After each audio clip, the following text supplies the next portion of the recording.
The Indianapolis Colts preseason is in the books, and we have to talk about Anthony Richardson's preseason play. Yes, let's get freaky today and talk about some preseason quarterback play, guys. Let's get to it.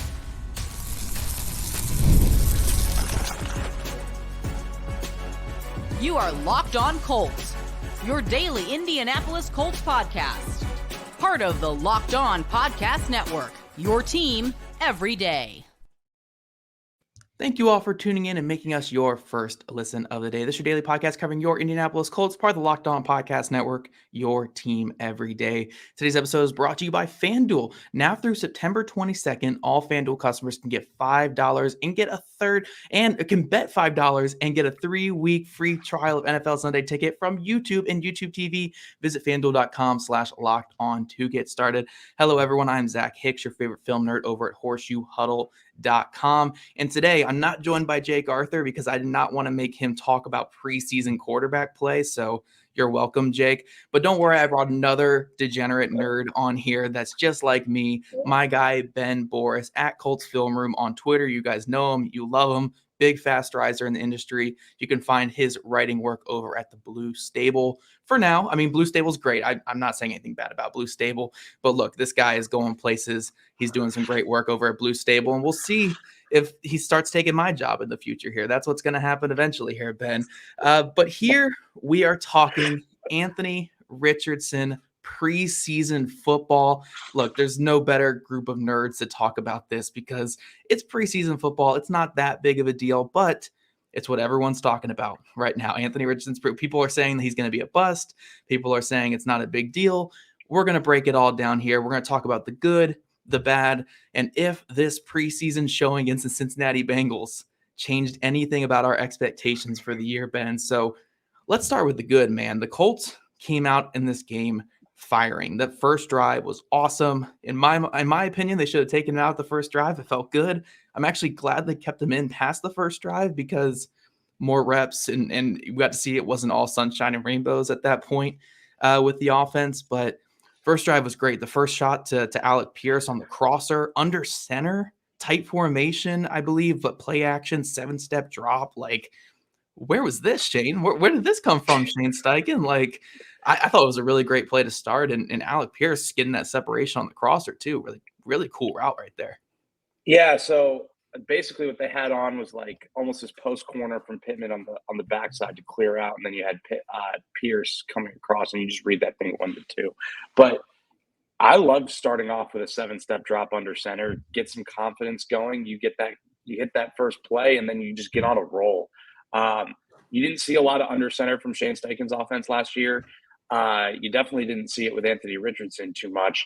A lot of the reason you don't want Anthony Richardson under center is the fact that it takes away the +1 in the quarterback run game. So that's why, you'll see a lot of teams in the Kyle Shanahan system will get under center and do that kind of run stuff because they can run to whichever side of the formation they think is best or the open B gap. You can do that, and that's why you'll see the Colts run a lot of pistol because then you still get the threat of Anthony Richardson running the ball. This isn't Army or Air Force or some of these teams that can get under center and still have the threat of a quarterback run. The league doesn't really work that way. So I love that call. I thought the first drive, and fans at home can know this, a great sign of a good play caller is when you have long sustaining drives. Like when you have 7 plays, 6, 7, 8, 9, like not just the explosive plays, but just the series of plays, just continuously moving the chains means your play caller is locked in. And I thought Shane Steichen was on that first drive. Yeah, for sure. So that first play, great job out the box, getting it out there. But then this next play that we're going to talk about, that 3rd and long, the little hot read to Alec Pierce, I thought this was great recognition by both Anthony Richardson and Alec Pierce on this. That I love the non-spoken communication between the two guys where it's like, hey, I think it was the nickel corner that was coming on the blitz. It's like, hey, your guy's coming. I'm going to be hot. Get it to you. It's on you, though. Once you get that ball at 4 yards, you got to turn upfield and get that first down for us. And I love that unspoken communication. Pierce does a good job of turning into a ball carrier when he catches it and getting the first. But I think Richardson was really good against the blitz. There's 2 plays in particular, and this is one of them, where Richardson was under duress. He was blitzed and did a really good job of setting his feet quick, getting the ball out to his hot, and letting his player do the work. So I mean, look, when you're looking at a raw year 2 passer, that's a little thing right there, but it's a really great thing to see is that quick hot read there to Pierce to get him going. Yeah, I really love that play. Just it was so like I think I tweeted, I was like, this is aesthetically pleasing. Like when Yeah. Richardson gave the hard count, whether that was called or whatever, he saw 7 up or 6 up on the line of scrimmage with the two backers mugged. So he's like, I'm just going to give a hard count and see if I can get someone to either drop out. And now I know where this thing is going. He gives the hard count. The nickel totally gives away the pressure. Everyone in the stadium knows he's coming. Brian Kelly either switches it or it was already on. So he slides the line away from the free rusher to away from Richardson's vision because he's going to hit Pierce as the hot. And I mean, it looks really simple. It looks really easy, but like there's so many small coaching points that go into that. Like, for example, on that hitch, like it's not just a hitch. You can't drift on that route because a lot of people will run that hitch, but then they'll kind of like drift upwards under the field. And that's how you get the big hits, how you get, make it hard for the quarterback to just, I call it turn 2, where you look like a shortstop that's turning into a double play. Yep. I thought that was great. I mean, I think for all the things that the negatives and maybe the downside that people think about Anthony Richardson, he does have a high level IQ. And I don't think that's ever really been an issue. He can process defenses. He knows where to go to the ball for the most part. And it's not like this is some guy that needs to like learn how cover 3 works. Like he has a really good understanding of that. Yeah, for sure. And the other play I want to talk about kind of goes into that same mindset here where they're facing a blitz in the red zone. Colts have one of their go-to calls, mesh rail. They love this call so much. Shane Steichen loves him some mesh variations, so many different mesh variations in this offense. And, Richardson, I think, makes a correct read out the gate on this blitz, on this red zone call where he's looking at the rail. He's looking at the running back out of the backfield, sees it's not there, quickly adjusts his feet, which when we talk about some of the negatives, that's some of the issues there with Richardson. It's about adjusting the feet and aligning to his target, but quickly adjusts his feet, sets that hallway to A.D. Mitchell on the drag route, finds him over the middle, and Mitchell's able to get in the end zone. Perfectly run mesh, really great job against the blitz. I love how he got from 1 to 2 really quick, didn't panic, got the ball to his guy, and it resulted in a touchdown. I mean, again, not the super flashy play, but like and change the arm angle too. Like it's a good quarterback play, man. And that's how you score a touchdown. It was a jump throw. He threw that in the air. So that was a really cool play call. Obviously, they ran mesh rail versus zero. They brought it all out. And the way that they worked is they slide the line away from the rail, which obviously you would do because that's your hot read on the play, typically the rail. But usually those are pure progression concepts. So you just go rail to the mesh to the last thing you would hit is the over the ball. And what I thought was really cool is obviously he's hot off that middle linebacker that kind of loops around. So he's hot on the play, doesn't panic, resets his feet, throws that ball in the air. Like he's throwing there's 0 cleats in the ground, like 0. And it's a handoff. It's literally like, here you go, A.D. Mitchell.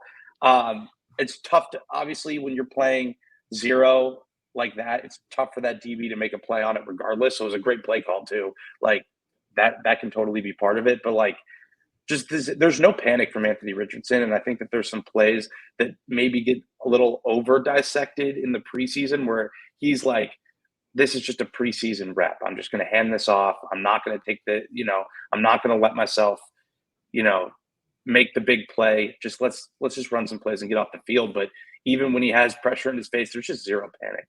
And you saw that from literally week 1 in Jacksonville. Yeah, for sure. And one more play we got to talk about really quick here is arguably his best throw of the day. And gosh, he is so good on these vertical concepts from this, like the seam shots and the vertical stuff. He loves those seam shots. The throw to Kylan Granson, his last completion of the day, that is the upside you're getting with an Anthony Richardson. Not many quarterbacks can make that kind of throw where you're ripping up the seam in between coverage. You're layering it over that linebacker who's closing. Fantastic throw. I mean, that's a one-of-one type throw. That's a Josh Allen, Pat Mahomes type of throw. And he makes those look routine. I mean, I saw people talking on Twitter being like, oh, that's what's so special about this throw? It's like, if you're saying that about this kind of throw, it's because the quarterback is a special thrower that he can Yeah. get that ball in there. If you're not wowed by that throw, it's because the quarterback can make those throws. We saw it to, throws like that to Josh Allen or to Josh Downs last year. We saw him to Drew Ogletree in that Rams game. He makes these throws with regularity. And when he hits those seam shots, man, whew, gorgeous, gorgeous throw. And I really like when Shane Steichen calls that because, one, when you look at those vertical concepts, and the Colts have a lot of different variations where it looks like typical 4 verticals in Madden, but there's rules against different coverages where they can cut it in, sit down, all those things. I really like when Anthony Richardson has these throws that he can just drive on it, because he's a powerful, explosive athlete. Like, he's not like graceful the way that like maybe some of these other quarterbacks are in the pocket, where it's like very almost like a ballerina. Like, I know that sounds ridiculous, but like it's very smooth, and he's powerful. Everything he does is just explosive. And I love when he has these throws where he can just rip it. Like, I think where some of his misses come in, and we'll get to this later, but it's some of more of the touch throws where you want to take a pitching wedge instead of a driver. Yep. And I think that's giving him all the throws where he can just literally rip it and just throw it as hard as he can in those tight windows. I mean, he can do that, and he can do it as good as anyone in the league right now. Yeah, no, 100%. But don't worry, guys. This is not going to be the most positive episode. We're not only talking positives. We're also going to get to some of the downsides from this past game and why, again, there were some positive things, but it wasn't an overwhelmingly like great start. There were some things to work on with Anthony Richardson in this preseason game. But first, this show is sponsored by BetterHelp. What are your self-care non-negotiables? Maybe you have to make time for your hobbies like me. Like, I always have to make time every day for my hobbies or I'll go insane. Or you have to make time for the gym. There are some people that just like to unwind at the gym. I could probably use that. I should make the gym my hobby, but we all have our ways with that stuff. When your schedule is packed with kids' activities, big work projects, and more, it's easy to let your priorities slip.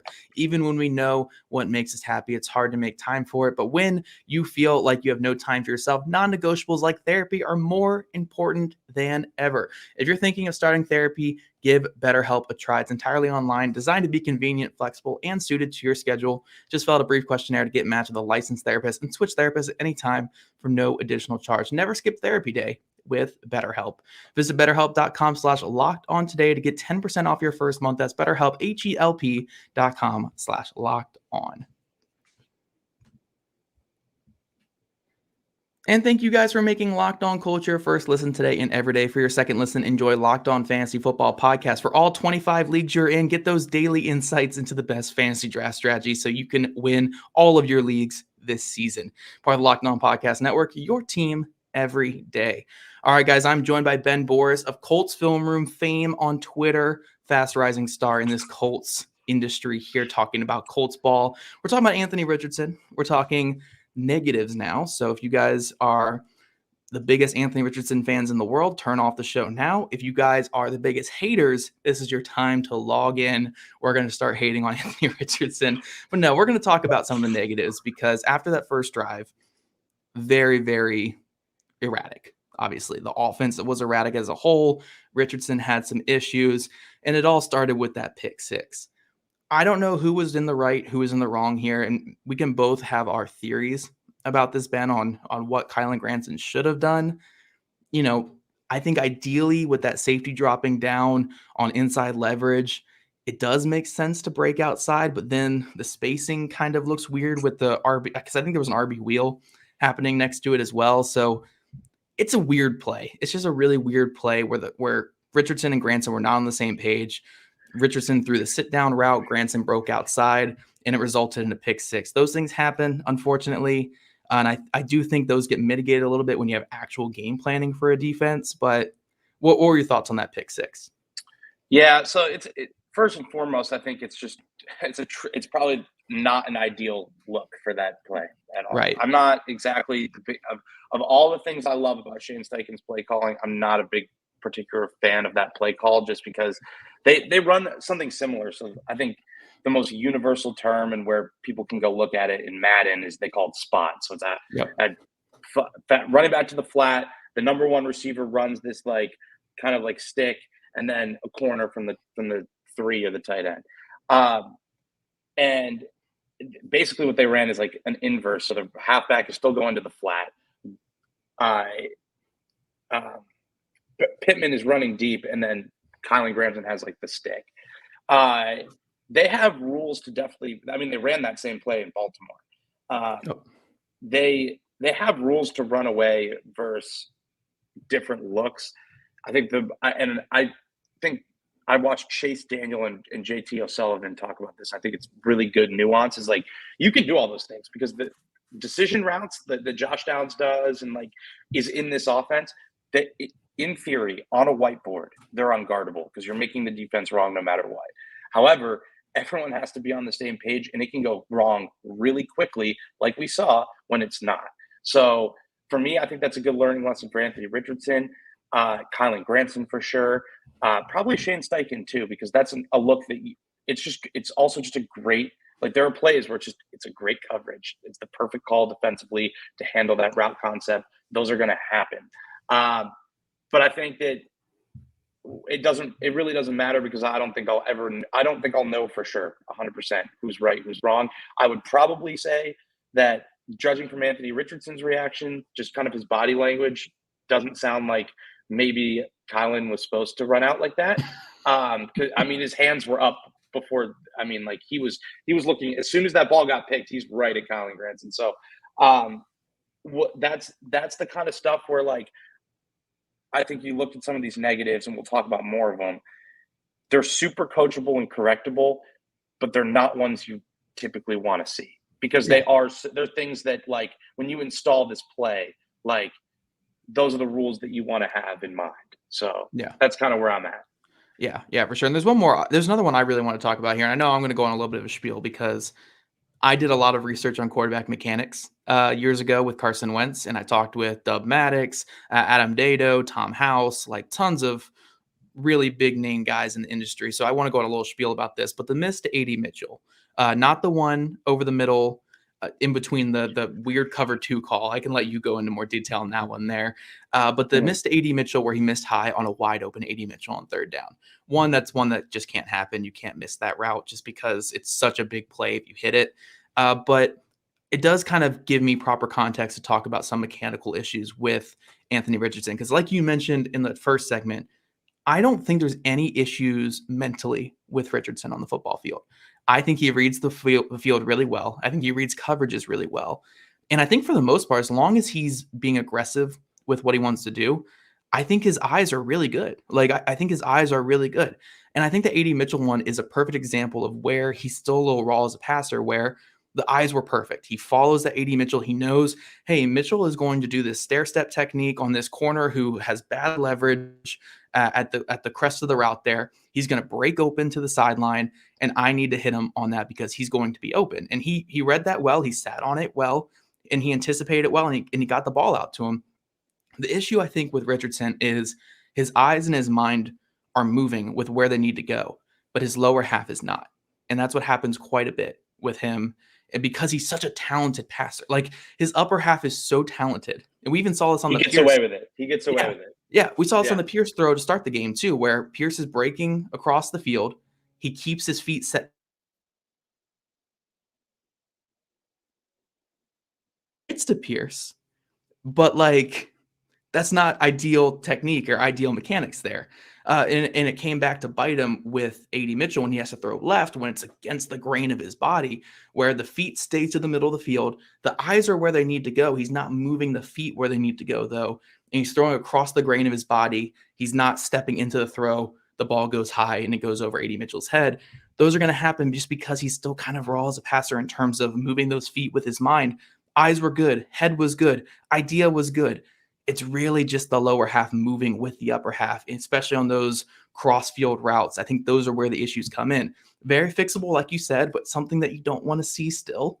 But something we're going to live with, obviously, this year. But I want to go on a little rant mechanically there because setting the hallway is probably the most important thing you can do mechanically because it aligns your upper and lower halves. It aligns your body with your eyes, and it makes it so you're not throwing against the grain of your body and losing that traction that your body is gaining from throwing. So I think when you're looking at the AD Mitchell miss, and I'll let you talk about the other one here in a second, it really was just not moving his feet with his eyes. When his eyes read the play perfectly, his feet just didn't move with them at all. Yeah, I mean, obviously that's spot on. I think one of the questions or things that maybe I don't know is this something that because the mechanical issues just flat out exist. Like, there's no arguing that. Right. Like, I think Richardson would probably tell you that he's still a work in progress in that regard. I mean, Andrew Luck was still working on that even years into the league. So it's something that you're always fine tuning. I think with Anthony Richardson, A, he's so young. B, it's really hard to, I would assume it's really hard to train some of those stuff where you're syncing your eyes with your lower half when you're rehabbing from a shoulder injury.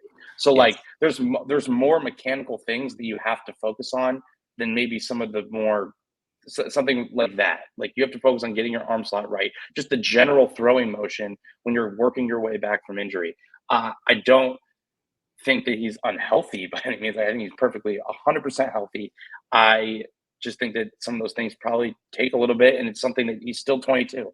There's some of those things that are just going to grow with his game. That's not his game is being a dynamic, explosive athlete, not necessarily mastering the nuances of some of those stuff. So that's stuff that'll come along as he gets more years in the league. Yeah, for sure. I think the real big thing that they just have to focus on when they work with his mechanics, like, you're not going to do it in season, so you're just going to live with some of the highs and lows this year. But like next off season is just changing that platform as much as possible. When his eyes move to a new target, even if it's to do like a little jump step to get to that new platform, whatever it has to be to get to the right platform to set up and get your whole body into the throw. I think that'll be fine. We'll actually see his arm strength get better if he does something like that, which is crazy to think. We're going to move to our final segment, but I will let you talk in the final segment, Ben, about the other missed AD Mitchell, because there's something to talk about. One thing I did want to talk about, though, the fumble, really bad. Yeah, that's where I was like, and people killed me on Twitter for it. That's fine. I said it was a little bit embarrassing because that's something you've been coached for your entire life. Like, you can't have that. Yeah, I did want to touch on that real quick, because that was actually like the only play where it's like, we don't even have a minor coaching point for that. Like Richardson, don't do that. Please. Please don't do that one. The other ones we can talk about. That one, got to cover the ball up, 2 hands on the ball. But I'll let you talk about the other missed AD in the final segment, and then we'll talk about what this means for Anthony Richardson's rookie season. Are we out on Richardson because of some shaky preseason play? We'll talk about that here in just a second. But first, when you're hiring for your small business and you want to find quality professionals who are right for the role, that's why you have to check out LinkedIn Jobs, which has the tools to help you find the right professionals for your team faster and for free. LinkedIn isn't just a job board either. They help you hire professionals who you can't find anywhere else, even those who aren't actively searching for a new job, but might be open to that perfect role. And to give it a month, over 70% of LinkedIn users don't visit other leading job sites. So if you're not looking on LinkedIn, you're looking in the wrong place. On LinkedIn, 86% of small businesses get qualified candidate within 24 hours. They're constantly finding ways to make the process easier, even recently launching a feature that helps you write job descriptions, making the process even easier and quicker. Post your job for free at linkedin.com/lockedonnfl. That's linkedin.com/lockedonnfl to post your job for free. Terms and conditions apply. All right, Ben Borus at Colts Film Room on Twitter. We are here talking Anthony Richardson's preseason game. We are going to talk about the overall expectation and how Shane Steichen kind of tuned this offense to Richardson in year one. But I know that you were talking specifically about that other miss to AD Mitchell against that. I think you called it cover 2 wild, like a really interesting zone concept by the Bengals. Yeah. What happened on that play? Yeah. So I know that the whole narrative is like, oh, like they were playing the twos. The Bengals were. Lou Anarumo was not calling plays for the twos. I'll say that. Like, there was some like actual regular season exotic looks, and that's one that even Shane Steichen, I saw that one and I didn't really know what to think of it on the broadcast because it looked like yet again another miscommunication, which it might have been. But then I became very interested in it when Shane Steichen was like, yeah, they played a look there that was more of this match carry cloud concept. And when you go look at it, it plays out like 2-man, like just typical Madden 2-man, 2 high safeties, man across the board. It's a little bit different because they're trying to cloud. It's 3-by-1, so they're trying to cloud the 2 number 1 receivers and then match everything underneath. And yes, I think that A.D. Mitchell needs to keep going. I also think that that's a tough concept because I don't think A.D. Mitchell expects to be matched. Like, I think he's seeing potentially that this is going to roll to cover 2 because they've been doing that literally in the first 2 series, probably did it all during joint practice. That's just what Lou Anarumo does. He'll come out and he'll rotate into cover 2 or Tampa 2.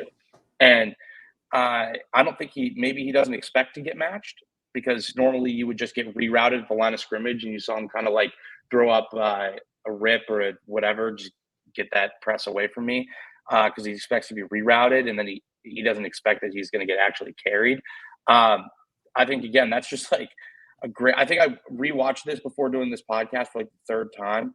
And I was like, I'm actually really glad that they played Cincinnati because these are actual looks that they will see, like actual Sunday looks.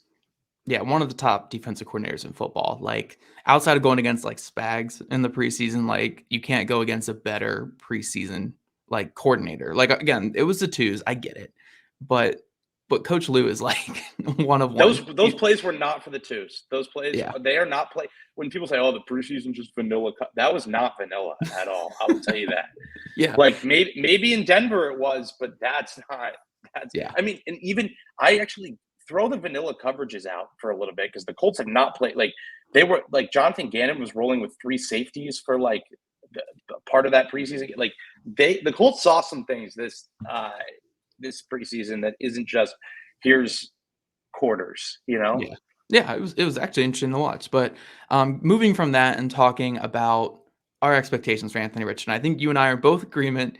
This doesn't change anything for what we expect this year from Richardson. For me, I still think he's going to be somewhere in that 2019 Josh Allen range, where it's like high 50% passer, like 3,000 yards, like kind of like if he as a passer adds a lot of rushing production on top of it, and you'll see a lot of highs and lows and variance and stuff like that. But I think if I'm going to take away anything from these preseason games with Richardson, I think the things that I'm really interested in are obviously the RPO looks, because when he's had RPO looks this preseason, that ball comes and they out.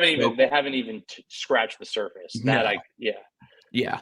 But that ball comes out so quick. He's so decisive. He's accurate. The arm angles and the arm slots are so good on those RPO looks. Like they could just run 90% RPOs this year and they might be a top 10 offense in football with like 90% RPOs. That's so crazy. It's so crazy. Like it's just so fascinating how good he is on those RPOs.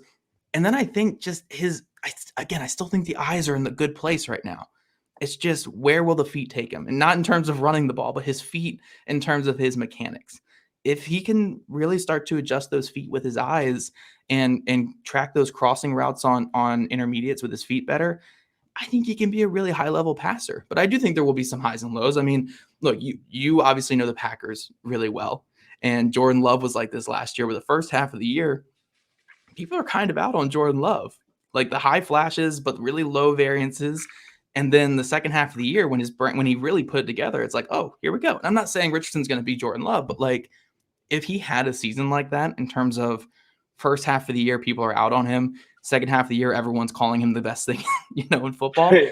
I think that could be realistic for Richardson because the things that he can do, and I know we've been saying this for years about him, but like you see it on the throw to Granson, the things that he can do are one of one. Like they are one of one football plays. And if he can just hone those in a little bit, keep the turnovers to a low, that's going to be the big thing right there.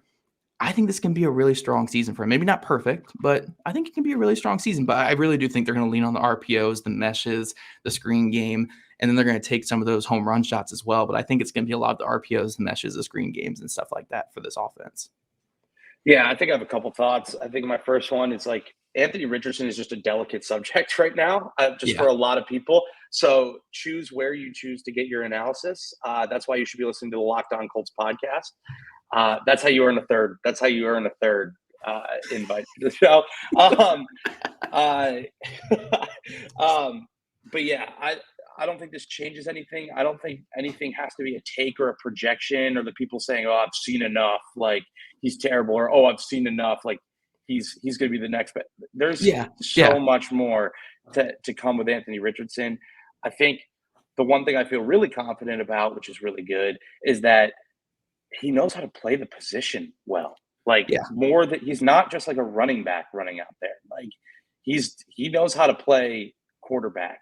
Like it's going to happen. It happens to every quarterback around the league everywhere. But I just don't see consistently the Colts being in bad looks, not identifying pressure, like making absolutely. I don't think I've seen, and it's a small sample size, totally, but I don't think I've seen like total boneheaded decisions from Anthony Richardson. I really haven't. Like he's actually pretty good about getting to the check down, taking what's there when it's not there, or trying to extend with his legs if it is. I think the problems come down to potentially being inaccurate on some layups, potentially.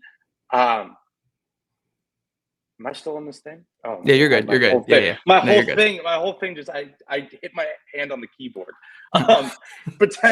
Potentially like I think the fumbling thing, making sure just we're taking care of the football, but like this doesn't change any of my expectations whatsoever. I just think the more you look at the film, and sometimes this happens, I think Chris Ballard will tell you this too because he said it, where game day is an emotional experience, but when you go watch the film the next day, you learn a lot more than maybe when you can throw all the emotion out of it.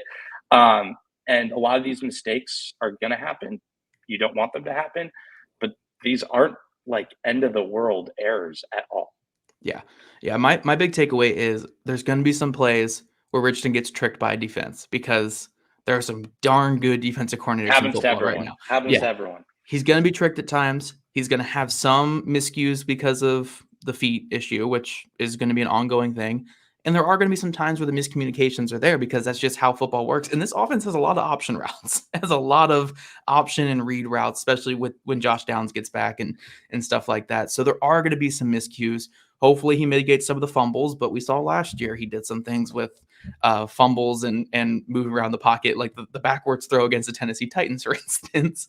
We got to keep those still low because those are controllable, but there will be some lows with Richardson this year. But I think when you look like at that Rams game last year, the 4 verts, ripping it down the field, coming back down 23 points, I think is what it was in that game, seeing what he could do with those special throws, seeing the flashes in other games, a deep throw to Downs against the Titans, seeing this throw to Granson that we saw the other day, and just seeing how his eyes know what he has to do. It really comes down to just the consistency with him, because I've been trying to stress this since he was a prospect. In his head, he knows what he has to do. He can read a football field. He can read a defense. He can read a play concept. He's a smart player on the football field. It really comes down to putting that brain together with his physical talent, and he can be another, like, I don't want to get too hyperbolic here and say he's a Josh Allen, because Josh Allen's legitimately a superstar.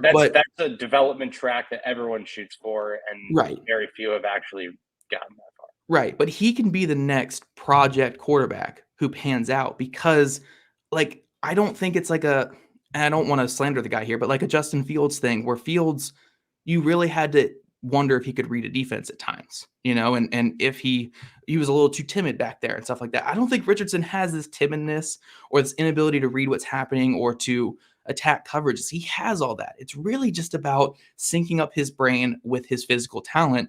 And I think a guy like Shane Steichen's going to get that out of him. Like, Go ahead. My last point was like, and I feel like I've said this so many times, if you are betting on Anthony Richardson to pan out, you are betting on Shane Steichen, period, end of story, hard stop.